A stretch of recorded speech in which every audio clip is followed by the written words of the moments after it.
Oh, well, yeah. The title of this book is Speak Up. With so many ways to speak up, like a sign or a smile, a shout, if we could make things better, why not let our words come out?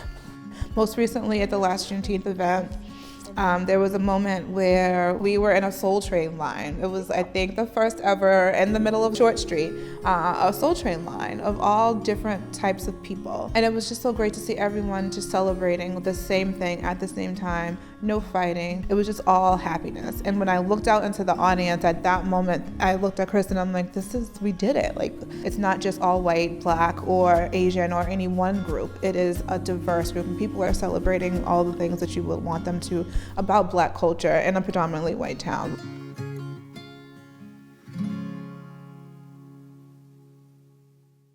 So Be Inclusive is like my fourth child. Be Inclusive is a nonprofit organization based out of Walpole, Massachusetts. Kristen and I started together to bring together the community of Walpole to teach about diversity in our elementary pre-K schools, and to really bring the community together around community events, cultural events that are being celebrated by underrepresented groups who may not feel like they have an event to celebrate in the town. It's a way for everyone to be a part of the community and for us to really bring people together in a way that doesn't create bias or any additional tensions, but it's all around joy, love, and education. We're all learning from each other and learning about different perspectives and different life experiences. And we do that through education and community events and doing trainings and having community conversations. And in 2020, we decided that we wanted to put together a Juneteenth event, which would be the first for the town. I had been starting to think about starting a program where we could donate books to the schools that really had diverse characters, diverse stories, to make sure lots of different people were being represented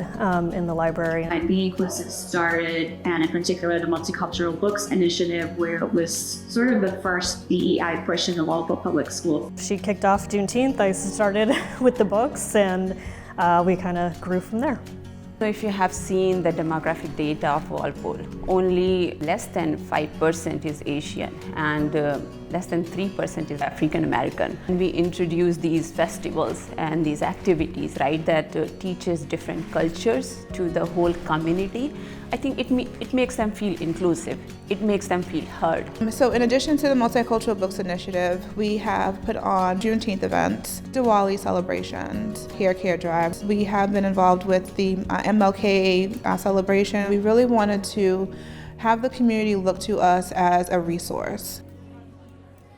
But Walpole is an amazing town and has a lot of great potential. I just think it needs, just like every other town, to open doors for those that need them open. And there's a need for diversity in our schools in this town. Instead of, complaining, we decided to take some responsibility for it, to just try to help. That's really what we really want to do. So I'm hoping, as we do these events, right, these words will go out and people will feel that it's okay when they are moving to the town, that okay, yeah, we have a good diversity here, we can move here. And when we've talked to volunteers after we've had an event, they often will say that they've never seen an event like that in town, and that they had felt very welcomed and felt like they really were much more connected to the community after. Many times people feel like the things that they celebrate or the different experiences they have in their life aren't really represented in some of the activities going on in town. And so having some of our events pop up and have them attend them, people really feel like they are more seen in the community, more connected, more included.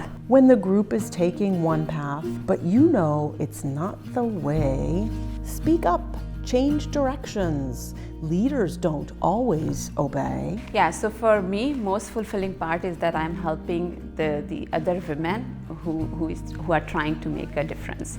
I know they have a full-time job, they have kids, they have family, and yet they are doing this for the other people's voices. Being part of Be Inclusive is really affirming and really driven by the points of connection that we all are and have, and we all have the potential to have with each other. I think anybody who participates in a Be Inclusive program or attended one of our events has felt that feeling, and so I encourage more and more people to seek out that experience. Seeing the books come home in my daughter's backpack, I think probably is the most fulfilling, because I know that she picked that book and she saw it and recognized characters that looked like her.